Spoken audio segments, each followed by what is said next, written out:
Let me quickly introduce Dr. Robert Parkinson.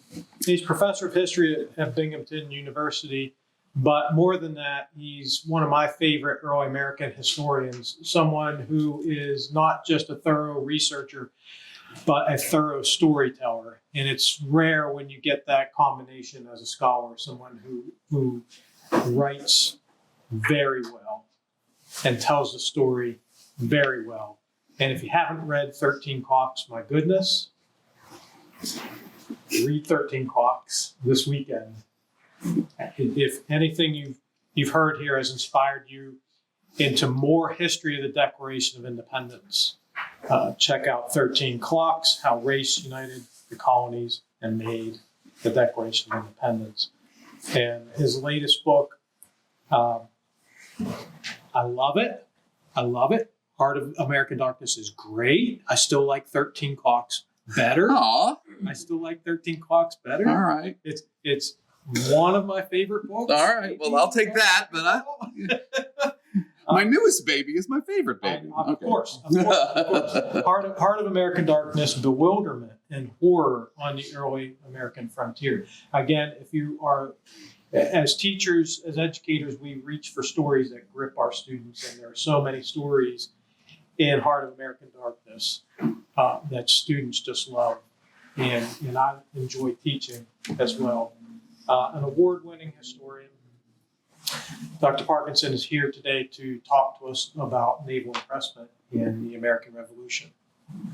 And a proud alum of the University of Tennessee History Department. I forgot to mention I got my checkerboard socks on, baby. BAMA. He also spared Peyton Manning's life. I did. While he was here. So we're very grateful for Dr. Parkinson. I almost kneecapped Peyton Manning when he was a sophomore in a crosswalk in front of Gibbs Hall. That absolutely happened. So yeah, thank you. I haven't been back at Rocky Top in 25 years, so I am super excited to be here. Okay. So I proposed to Chris several months ago for this conference that I would write about the 26th grievance of the Declaration, the second to last of Congress's final draft, which reads, as we also just heard, he has constrained our fellow citizens taken captive on the high seas to bear arms against their country, to become executioners of their friends and brethren, or fall themselves by their hands. Now, this is pretty clearly, to my mind, a reference to impressment, which we have long known as a very sore spot throughout the British Empire in the 18th century. New social historians since the 1960s, including Jesse Lemisch, Dirk Herder, and Billy Smith, have told us how disturbing press gangs were in the 18th century American cities. John Lax and William Pensack wrote an important article in the 1970s about the 1747 Knowles riot in Boston. And more recently, that research has broadened out from the American waterfront to include the larger Atlantic world, with books about Atlantic impressment from Denver Brunsman and, of course, our host, Chris Magra. I know how to pander, folks. As Chris put it in his 2016 book, Poseidon's Curse, British naval impressment generated a considerable amount of resentment along the Atlantic littoral. He argues that discontent generated by the threat of press gangs sharpened American resentment to how the empire was placing limits on economic freedom and political liberty. And he argues that impressment helps to explain both the timing and the vehemence of the American Revolution. And it does stand to reason that colonists listening to or reading the Declaration would recognize immediately how tyrannical Royal Navy press gangs could be. On their face, they were the antithesis of the right to life, liberty, and the pursuit of happiness. So in my quest to track down the background behind the Declaration's grievances, this is something that I'm working on this year. I'm on leave this year, and I'm trying to put together what's happening in these 27 grievances. What are the stories behind these crimes, allegedly? I figured I would look for particular episodes or incidents of impressment after Lexington and Concord that colonists howled about, either on their own or prompted to by patriot leaders. Knowing how important and obviously oppressive press gangs could be, I thought there would be significant veins of gold to mine. So I started reading the naval documents of the American Revolution, the absolutely essential collection begun in the Kennedy administration to pull together every scrap of paper pertaining to anything that floated in the Revolutionary War, not only on both sides of the Atlantic and the Caribbean, but also on any and every American river and lake. 5 volumes constituting 6,600 pages covered the 15 months between the outbreak of war at Lexington and Concord and the Declaration. It was a frustrating and surprising research trip. What I found, or rather didn't find, was anything I was really looking for. Here is a digest of the episodes of impressment that I found in those 6,000 pages. In August 1775, Captain Michael Squire of the HMS Otter impressed 2 men who then ran off. Squire then pressed another man who was raising patriot soldiers. In September, the Virginia Gazette said Squire's Otter and another Royal Navy ship were stopping boats, putting people in irons, and abusing and insulting them, but then allowing them to leave. In Lebanon, Connecticut, Captain Wallace of the HMS Rose caught 4 men, 3 of them black, and we were on board the Rose when it cannonaded Stonington, Connecticut, but we have no idea. But it was unclear whether they were forced to participate in that fight or not. Not much of a fight, really. In December 1775, the Newport Mercury reported that Captain Askoff of the HMS Swan put, quote, 28 of our countrymen, unquote, on board in Boston Harbor. We have no idea what their political allegiances were. In March 1776, William Radden, of the master of the Pennsylvania sloop Joseph, protested that he was boarded off the coast of North Carolina, his cargo impounded, his crew imprisoned, but he also was released. And in April 1776, an African-American man escaped from HMS Scarborough at Newport, who said he was impressed the summer before at Piscataway, Rhode Island. Now, granted, that's it.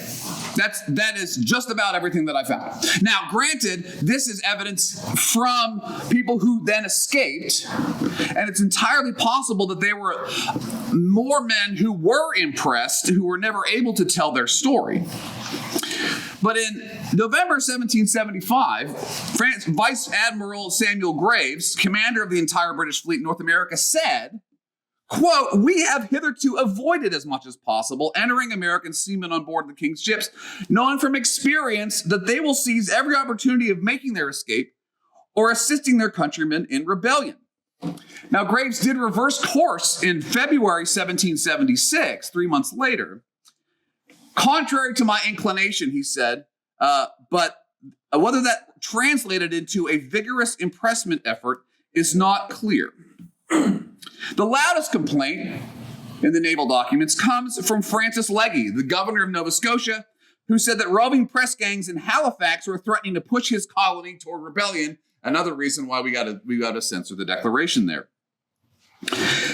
These few instances, and especially Graves' admission that they were trying to avoid impressing Americans, seem to me like pretty weak tea, just pardon the pun, for a complaint to make it into the Declaration, especially one that used such impassioned and visceral phrases as this grievance did. Executioners of their friends and brethren is a memorable phrase in a document that's chock full of them. Even more so, this is the 26th and second to last grievance. It's one of 5 war grievances that end the body of the Declaration. And each of those 5 grievances, the last 5 of the 27, are about very specific events over the past year. In fact, one could argue, as I have before, that the 25th grievance is really what initiated the entire move to declare independence in the first place. The top one there. In the first week of May, ship captains crossing the Atlantic arrived in Massachusetts ports to inform Patriot leaders there that they had seen the British invasion ship crossing the Atlantic, and it included 10,000 German mercenaries and no peace commissioners. The news of that incoming fleet is what touched off Congress's resolution of May 15th that all American colonies must draft their own independent state constitutions, one of several acts that John Adams argued should be the real date of American independence, not the 4th of July. The vote for independence finished the process that began by the ocean sighting of the German mercenaries 2 months before. That's the top one. The bottom one, as we've also heard, the grievance that follows impressment is also tied to the near present. The last grievance about merciless savages and domestic insurrectionists was about Dunmore's proclamation, although it's also sort of, there's other British officials who are accused of tampering with enslaved peoples. But Native peoples had been anything but merciful, or they've been only merciful for the first year of the Revolutionary War. That's what's so interesting about this, is that this accusation that they're merciless, Native peoples had done almost nothing at all in participating in the first year of the Revolution until in May 1776, an incident on the Canadian border where British allied natives attacked American prisoners, and the Congressional investigation of what happens on the Canadian border at the Cedars. Jefferson is participating in that investigation. He's actually the secretary of that in the 3 weeks that he's writing the Declaration of Independence. So both grievances on either side of impressment were ripped from the headlines in the weeks before independence. So having one that was not tied to something recent, but rather a vague, if impassioned complaint about something that everybody felt, that everyone felt stretched back decades into the 18th century, didn't make much sense to me unless you wanted to say it's just pure propaganda, which the Declaration really isn't. So I looked for what has other analysts of the grievances said about it? Well, John Lynn in London was paid by the king to respond to the Declaration, and in his 130-page pamphlet that set out to refute every single grievance, he didn't mention any specific incident of impressment at all, but focused rather on what is indeed a puzzling use of the term fellow citizens and figuring out what rights rebels might even have in the first place. That's what he's concerned about. A couple of other analysts of the grievances are also not all that helpful. A 1907 article that chalked this one up to the Prohibitory Act of December 1775, in which the king declared the 13 colonies out of his protection, another date that John Adams claims should be the real independence. He's got a whole list of them that are not about him and not Jefferson, and a formal declaration of them as rebels. Jack Rakoff's recent annotation of the Declaration was even less clear about this grievance and didn't have a whole lot of help for me. So, what is it? Is it a reference to the long-standing practice of impressment, which enraged people, rightly so, all over the Atlantic world? If it is a long-standing grievance, why is it here in the list, right near the end? Many of these first dozen grievances, the first few that are entered, do reference long-standing controversies over jury trials, representation, dissolving legislative assemblies, and other acts of parliaments going back into the 1760s. So why put it here, between two grievances that were current in the moment of 1776? Well, then, is it a reference to the Prohibitory Act? That might make more sense at the end of the list, given that it is a war measure. The Prohibitory Act does say that the masters, crews, and other persons who shall be found on board such ships as shall be seized and taken as prize, the said mariners and crews to be considered as much in the service of His Majesty as if the mariners and crew had entered themselves voluntarily to serve on board the Majesty's said ships and vessels. But although the Prohibitory Act broadened impressment to be part of the Crown's war effort in putting down the rebellion, I found sparse reference to any of this actually happening in 1776 yet. If this is tyranny imposed by King George, it's tyranny anticipated rather than tyranny experienced. There just hasn't been very much constraining yet. So then, that might lead us to believe that this grievance might just be pure propaganda. Is it just a chance for Jefferson and Congress to capitalize on what is universally understood as oppression, to use impassioned words that the public all throughout North America could respond to? Yes, it may be vaguely founded in truth, but more importantly is an opportunity to use words like executioners and high seas, implying that colonists were shedding the blood of their fellow freedom fighters against their will. That's propaganda gold. So this is where I was, 6,200 pages in, trying to decide which of these arguments to make here in Knoxville. Arguments that would make Chris smile or Chris frown. That's where I was. Ready? Then I found something very interesting. On page 429 of volume 5 of the Naval documents, the editors included one paragraph from the Pennsylvania Journal that came out on the 12th of June, 1776. It's an anonymous letter from a writer in Baltimore writing to his friend in Philadelphia, offering a few lines about what happened to a 27-year-old mariner named William Barry. The text of the letter from Baltimore, dated June 8th, says this: Captain William Barry, who was master of a ship belonging to your port, Philadelphia, and who has been prisoner with Lord Dunmore for some time past, made his escape from on board the man-of-war HMS Roebuck since Lord Dunmore came up to Gwen's Island. He told me that he was on board the Roebuck during her engagement with the gondolas off of Wilmington, Delaware, in which he and many of his prisoners were obliged to fight against their friends. Clapping. I smile or frown, but I'll take clapping. And he's of the opinion that she, the Roebuck, might have been easily destroyed or taken while she was aground in the river had the gondolas been supplied with ammunition. Now, it's impossible to know with certainty if this is the actual source of the 26th grievance. There are no primary sources that get us into Jefferson's head to tell us precisely whether this is the case. Maybe it is a gloss on the Prohibitory Act. I don't know. But I'd like to enter into the record some circumstantial evidence, since we're close to the law school, that I think makes this case a strong one. First, Jefferson rehearsed, you probably can't read this, it look better on my laptop than it is up here. Jefferson rehearsed many of the grievances that would find their way into the Declaration in the 3 drafts of the Virginia State Constitution that he forwarded to Williamsburg in the hopes of influencing the important work they were doing there. In that, Jefferson included many of the Declaration's grievances, especially the war ones, at the end. He gave us a preview of what was going to be there. And a lot of those same words are in the Declaration. Plundering seas, ravaging coasts, burning towns. Prompting the enslaved to rise in arms against us. Bringing on the inhabitants of our frontier, the merciless Indian savages. Transporting at this time a large army of foreign mercenaries. Except, what's not there? Impressment, Prohibitory Act. The editors of the Jefferson papers believe Jefferson wrote these drafts before Monday, May 27th. Since they included the news about the foreign mercenaries, they had to have been written in the middle days of May, probably between the late teens and early 20s of May.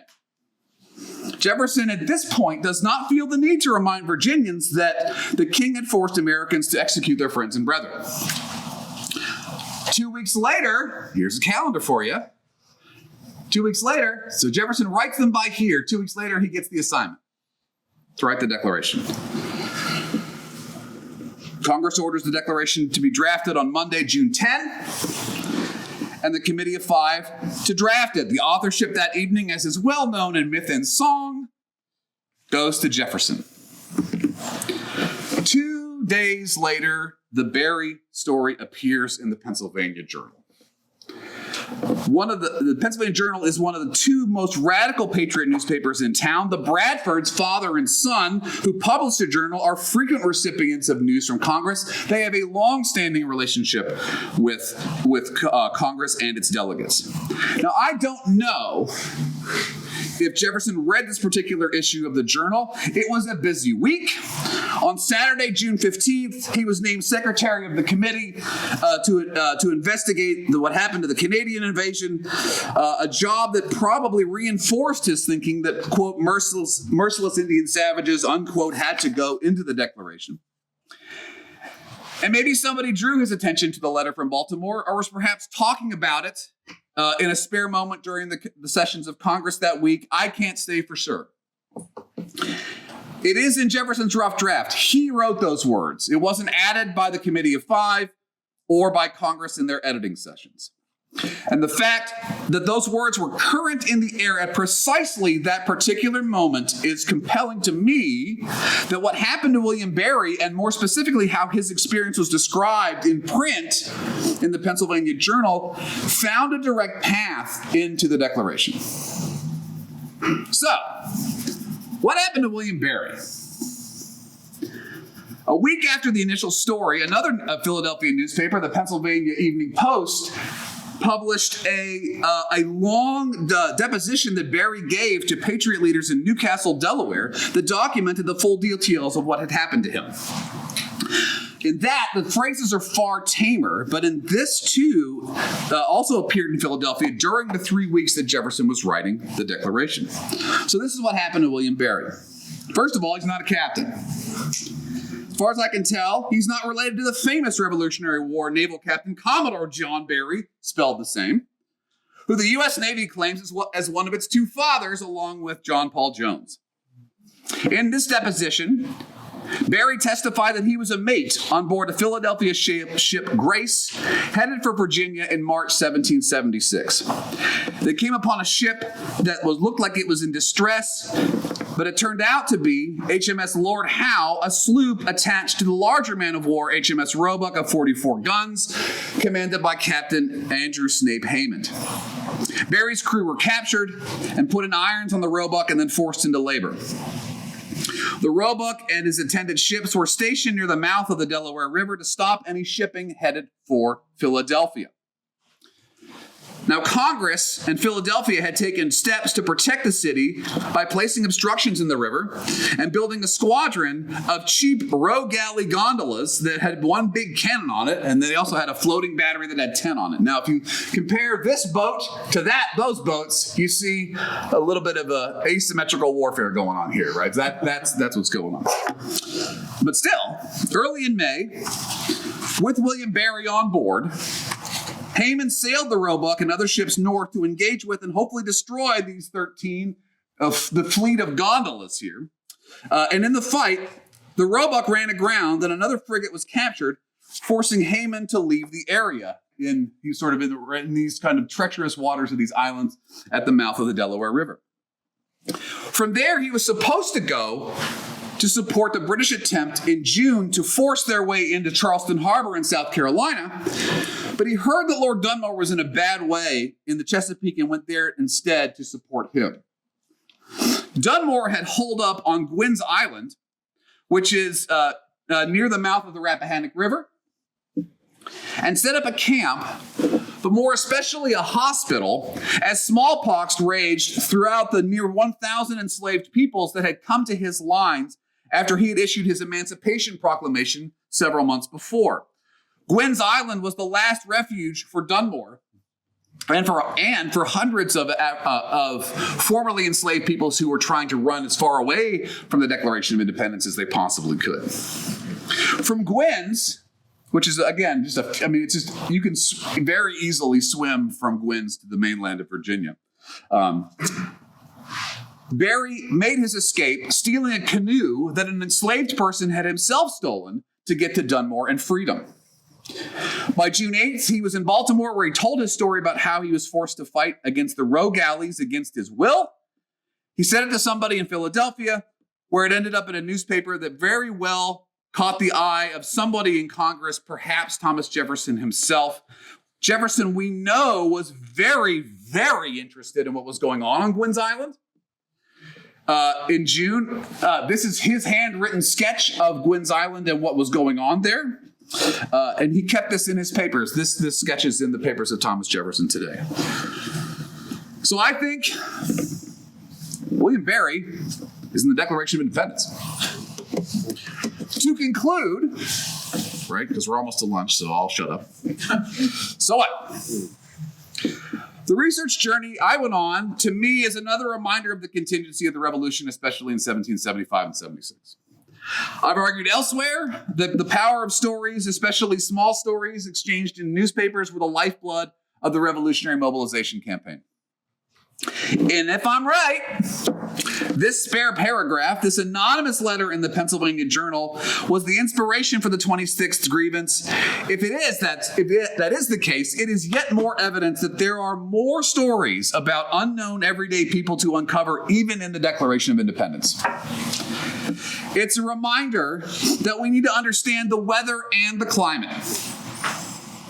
And by that I mean the deep forces of social structures, the political ideologies, the economic discourses that shaped revolutionary America, that's the climate, and the epiphenomenal, contingent biographies of people, the weather, the deep climate, and the everyday weather. Barry's story and the description of it could not and would not resonate with an American public not already primed to resent press gangs.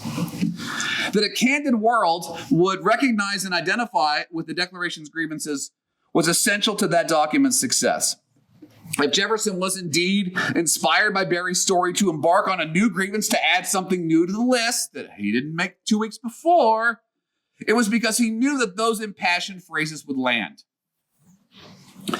But it's also another reminder that we should not take these stories for granted. The contingency and sheer coincidence of time and place matter too. If we're to understand what made the Declaration of Independence, it was William Barry, an unknown ship's mate, not Commodore John Barry, who has a statue outside of Independence Hall. Maybe we should change that Barry, exchange one for the other. One final point. Reading these 6,000 pages of the naval documents reinforced to me yet again of the essential participation of African Americans in the Revolutionary War. They are all over the place in those records. Wherever British warships are contesting American patriots in the Carolinas, in Georgia, in the Chesapeake, in the Delaware River, Rhode Island, Boston Harbor, Nova Scotia, Quebec, the documents in those volumes, which include captain's logs, personal letters, depositions, newspaper articles, you name it, they all mention the presence of African Americans enslaved and free, trying to navigate quite literally the chaos of this first year of the Revolution. Now, we know that the Declaration's final grievance, the one about domestic insurrectionists, is about royal governors conspiring with enslaved peoples to end the rebellion. And that narrative features Lord Dunmore, whose effort to emancipate enslaved peoples in Virginia, Maryland, ended on Gwynn's Island in June 1776.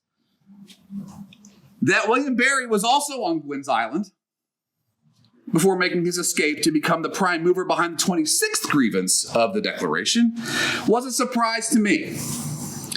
And it furthers my suspicion that people of color are hiding in plain sight all over the Declaration, just as they were in the Revolution in far more places than we previously thought. This is the column over this is the Barry here, right here, yes, William Barry. And look right here, the Black Regiment on Gwynn's Island. These two, it's just, to me, even more, Jefferson was paying, anytime something's going on Gwynn's Island, Jefferson's paying attention to it. So the fact that it's right over here from here, I thought also is more circumstantial evidence for the case. All right, that's enough for me.